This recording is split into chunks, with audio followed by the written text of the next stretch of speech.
Salam alaikum.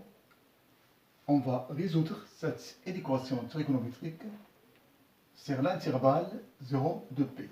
D'accord? On a cos carré de x moins 3 demi cos x plus 1 demi inférieur ou égal à 0. C'est-à-dire, on va chercher les intervalles qui se trouvent dans l'intervalle 0 de p où cette équation est vérifiée. D'accord? Vous voyez qu'on a les 1 demi ici et ici on a le 1 demi. Donc, maintenant, on va multiplier les deux côtés par 2. D'accord? Donc, je l'indique 2 cos carré x moins 3 cos x plus 1 inférieur ou égal à 0. Bien sûr, l'ordre ne change pas puisque 2 est positif. D'accord. Donc, il faut penser maintenant à faire un changement de variable. On pose, d'accord, on pose le cos de x égale à grand X. D'accord? Le cos de x est toujours dans un cercle trigonométrique compris entre moins 1 et 1. D'accord? Donc, le grand X doit aussi être encadré par moins 1 et 1. D'accord? Il ne peut pas dépasser l'intervalle moins 1, 1. D'accord. Donc voilà, notre équation est comme suit. 2 x carré moins 3x plus 1 inférieur ou égal à 0. D'accord? Donc il faut factoriser, ou bien il faut trouver les racines de cette équation-là. D'accord? C'est pour ça on a calculé delta. Il y a 1, il est positif. Et si delta est positif, ça veut dire qu'on a deux racines. On a première racine x1, c'est 1 demi. Et x2, c'est 1. D'accord? Ceci implique que 2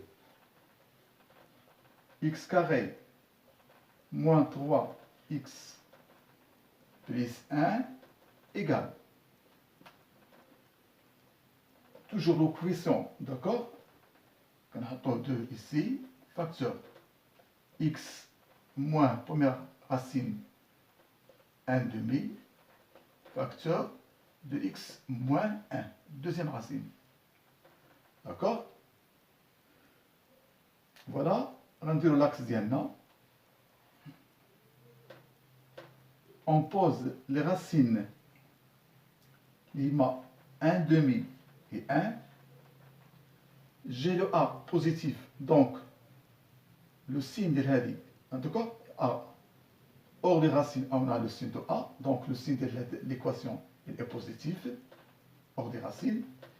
Et entre les racines, le signe contraire, hein, c'est est négatif. Donc ça, entre les racines, c'est le signe de cette équation. D'accord. Là, quand on regarde 2x carré moins 3x plus 1, et ça, il est négatif. Donc il est négatif entre 1 demi et 1.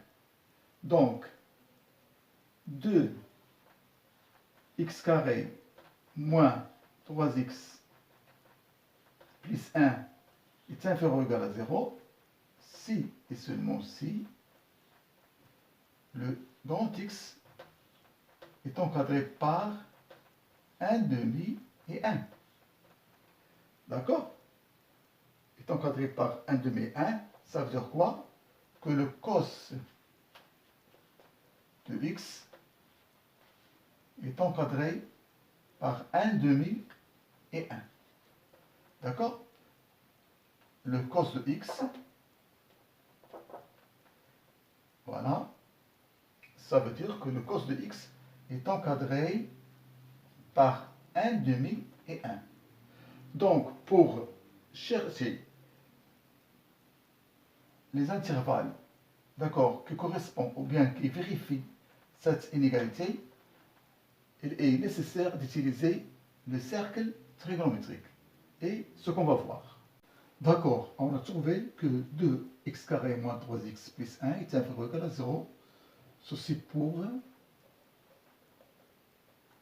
x qui se trouve entre, ou bien est encadré entre 1 demi et 1.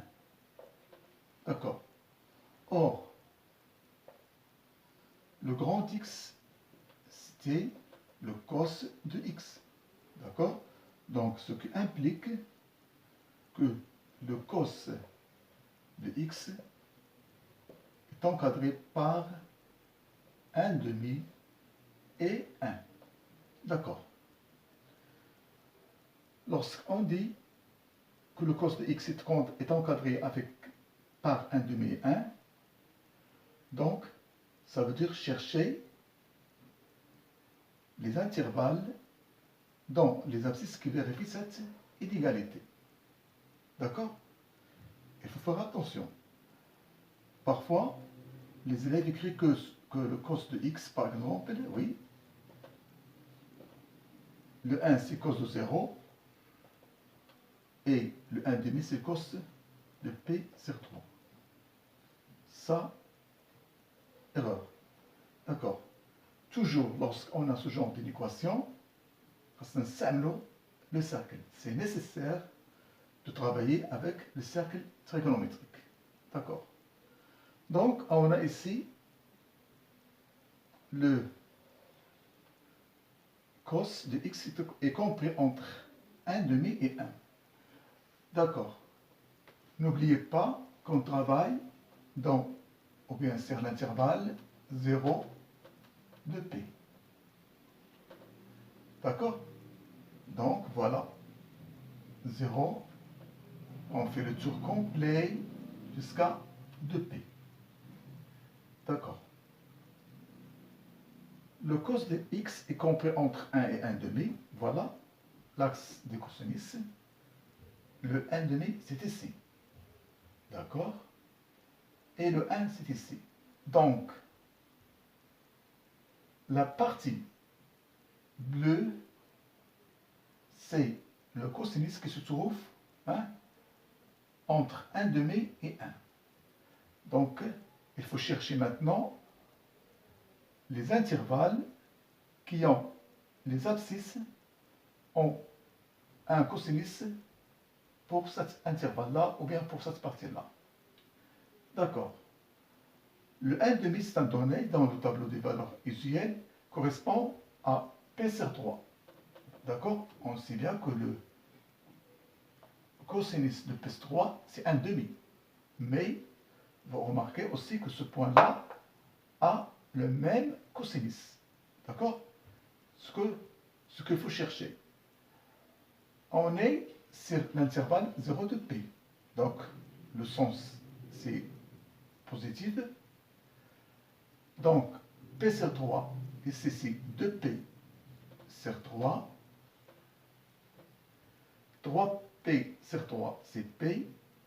Ici, c'est 4P sur 3.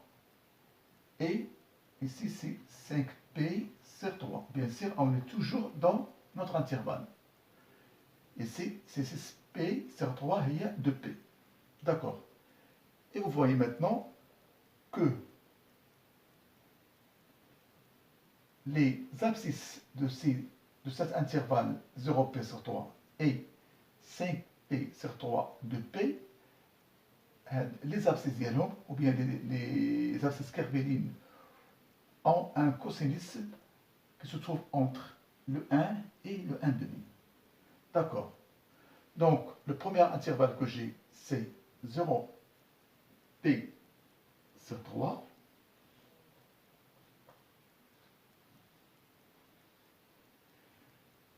Cet intervalle, il ne m'intéresse pas. Pourquoi?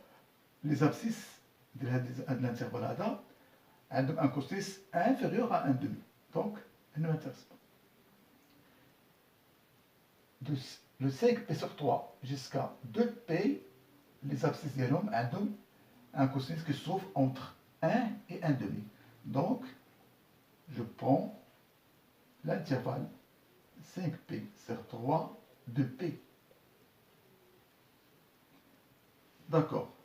Donc, l'ensemble de solutions, ce qu'on cherche, S égale 0 p sur 3 union 5p sur 3 de p.